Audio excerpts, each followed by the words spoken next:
didn't know Dan Aykroyd was in this picture. Space Jam Michael Jordan Edition is a 1997 period piece documentary on the year that Michael Jordan played baseball. Michael Jordan saves the Looney Tunes from slavery by Danny DeVito. Danny DeVito. I'm just so happy Hollywood greenlit this documentary of a segment of Michael Jordan's chaotic life. It's also an interesting peek into the life of Bill Murray, who was also there during these events, for some reason. But let's recap the important bits of plot so you have some context. The opening of this documentary shows Danny DeVito running a failing alien theme park, Moron Mountain, and wants his minions to get the Looney Tunes as a park attraction. When the underlings arrive at Toontown, which is apparently a very real pocket dimension on Earth, they're greeted by Bugs Bunny, who after some hijinks, agrees to organize a meeting between them and the rest of Toonland's residents. Bugs, being the smart rabbit he is, takes advantage of the aliens' lack of basketball knowledge and shorter stature by having them agree to a basketball tournament for the freedom of the Toons. Yet he underestimates the abilities of the aliens, and they go back to the surface world to steal the basketball abilities of some notable players of the time. After that, they become the Monstars, bigger, meaner, and, well, slightly dumber. Of course, they don't steal the abilities of Michael Jordan, since he was playing baseball at the time. He really seemed to have dodged a bullet. Maybe his retirement was planned all along? After seeing the aliens' transformation, Bugs realizes they can't win this alone. While Michael Jordan is playing golf with Stan, a very convincing Wayne Knight impersonator, and Bill Murray, of course, he's suddenly pulled to Toontown through the ground.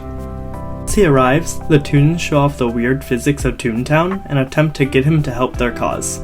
It's not until the Monstars arrive and turn him into Ball Jordan that he's finally convinced to help out.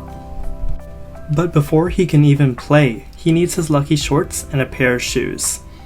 Just so he doesn't run away, Bugs and Daffy go to his house to get it. After finding his shoes, they realize the family dog has the shorts. Thankfully, before being mauled by the dog, Michael Jordan's kids arrive and bail them out.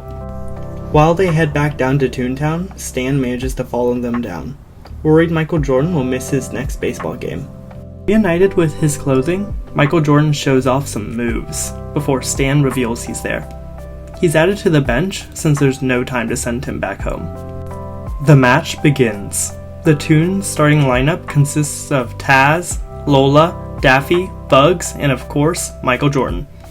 They've drawn in a huge crowd, consisting of residents across Toontown and aliens from Moron Mountain, including Danny DeVito. The first half is a slaughter in favor of the Monstars. Despite Michael Jordan's prowess, the rest of the Toons just can't keep up. Thankfully, during the intermission, Bugs has a genius plan to boost the Toons' confidence. He gives them all water labeled Michael's Secret Stuff. It works, and they're all revved up for the second half. Don't you love Toon logic?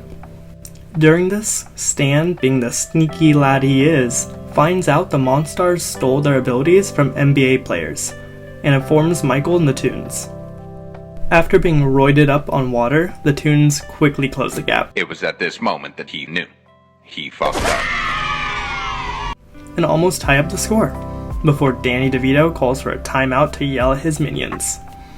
During this, Michael Jordan raises the stakes a bit by offering himself as part of the prize in exchange for Danny DeVito returning the abilities to the NBA players. Oh no! Crush him! After the pep talk Danny DeVito gave his squad, they put up a tough fight, taking most of the Toon squad out of commission for the rest of the match. Tweety Bird is even in an iron lung. They no longer have enough players and are about to be disqualified before Bill Murray appears out of thin air and fills in as the fifth player their team needs. My favorite line in the entire documentary is Daffy asking Bill Murray how he got there. Just how did you get here, anyway? Producer's a friend of mine.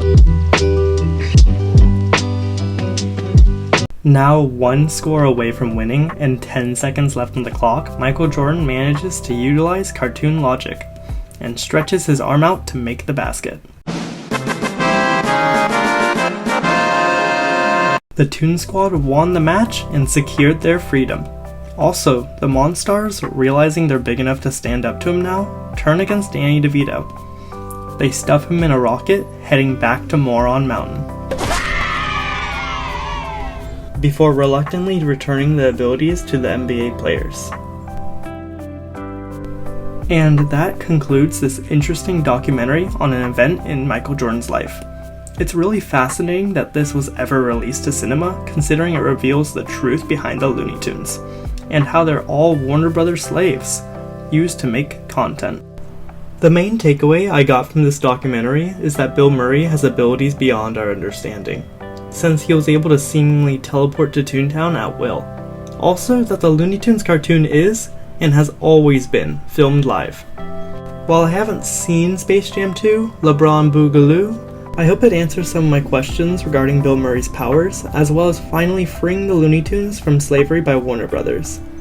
Plus, I look forward to seeing what hijinks LeBron gets up to. Also, while I did gloss over some points in the movie, notably the NBA player side story, I do believe it's quite hard to deny that this movie truly took place during that year Michael Jordan played baseball. It's not a movie, it's a documentary. Aliens are real. Please send help. If I go missing, you'll know why. I discovered the truth.